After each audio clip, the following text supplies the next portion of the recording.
You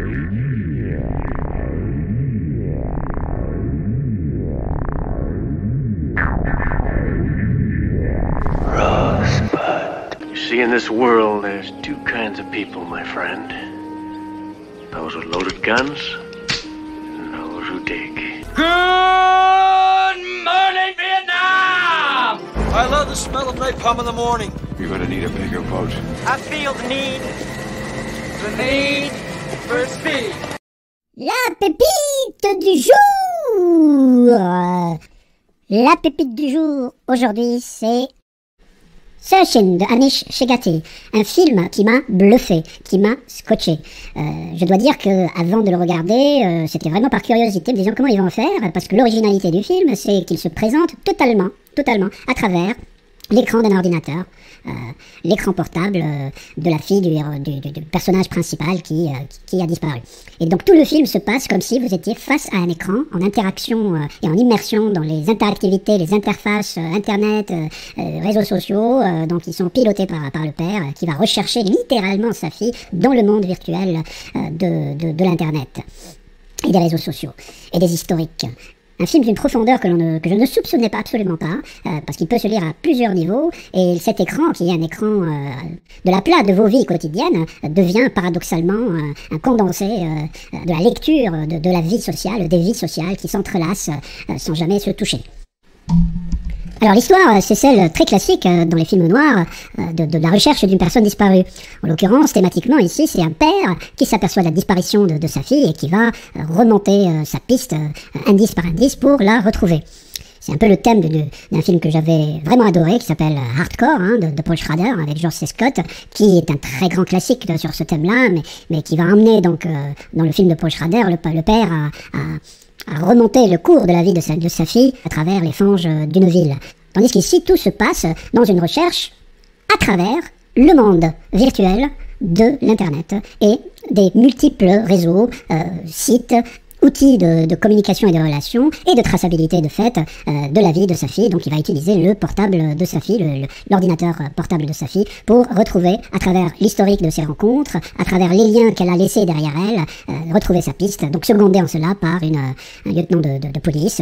Et donc c'est un petit peu un film d'investigation, mais avec cette originalité extrême. Alors au départ, bien sûr, je ne savais pas trop à quoi m'attendre. Je me disais, bon, je vais me faire chier, comme vous dites, très rapidement, parce que voilà, passer 1h30, 1h40 en face d'un écran que vous ne pilotez même pas, une recherche internet que vous ne pilotez même pas, ça peut être... Eh bien, surprise, grosse surprise, on est scotché, comme dans un vrai polar.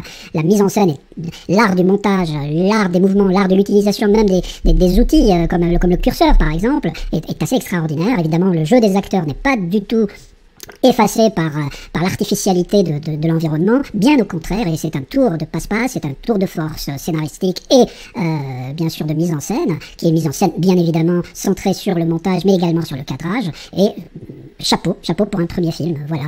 John Cho est extraordinaire, parce qu'il réussit à porter finalement dans des cadrages assez petits, parce qu'on est sur des interfaces, une force de persuasion en tant que papa qui force le respect, voilà. Alors Anish Shegati, qui est un ancien de chez Google, enfin en tout cas il s'occupait de la communication visuelle en termes de clips, de publicité, etc. Bon, je suppose que c'était alimentaire parce que son projet a toujours été de faire des films de cinéma, mais en tout cas sa connaissance du monde des réseaux sociaux, du monde des interfaces directes, indirectes, etc., du monde de l'internet est extrêmement visible dans ce film. Et en même temps il n'en est pas l'esclave, c'est-à-dire qu'il ne tombe pas dans le piège de n'utiliser sa narration qu'en fonction d'un univers dans lequel il serait enfermé. Comme c'est le cas par exemple d'un autre film que je n'ai pas vu jusqu'au bout parce que je me suis là pour le coup vraiment fait chier, comme vous dites, c'est Unfriended,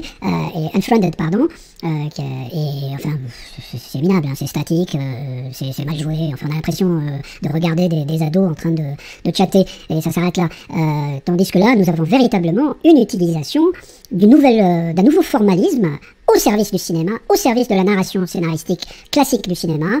Donc c'est un véritable tour de force. J'attends le prochain film de ce mec, vraiment. On y retrouve toute la narration du cinéma, hein, les mouvements de caméra, les changements d'angle, les profondeurs de champ, le jeu des acteurs, les interactions de dialogue, le décalé, l'immédiat. Enfin, nous avons là quelque chose qui mériterait de passer beaucoup plus de temps à décortiquer cette mise en scène. Mais bon, c'est pas le propos de cette capsule. C'est juste pour vous dire, allez le voir, regardez-le et faites-vous votre propre avis. C'est la pépite du jour, j'adore.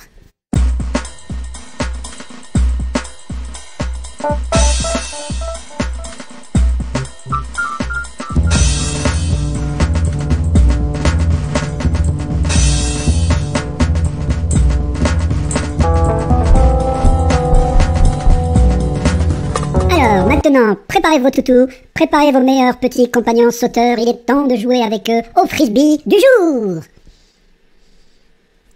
Le frisbee du jour, cela va être le deuxième volet de ce qui s'annonce malheureusement comme une série de films à couteau tiré, donc ce deuxième volet qui s'appelle Glass Onion. Quelle nullité! Autant le premier pouvait s'afficher comme un hommage au film de Whodunit, hein, avec toute la classe des manoirs de la Nouvelle-Angleterre, de la classe anglaise, etc. Avec le détective central qui a tout vu, qui a tout compris, tout en le faisant avec discrétion, avec élégance et discrétion. Hein, le détective à l'européenne, Agatha Christie, on était l'une des mamans.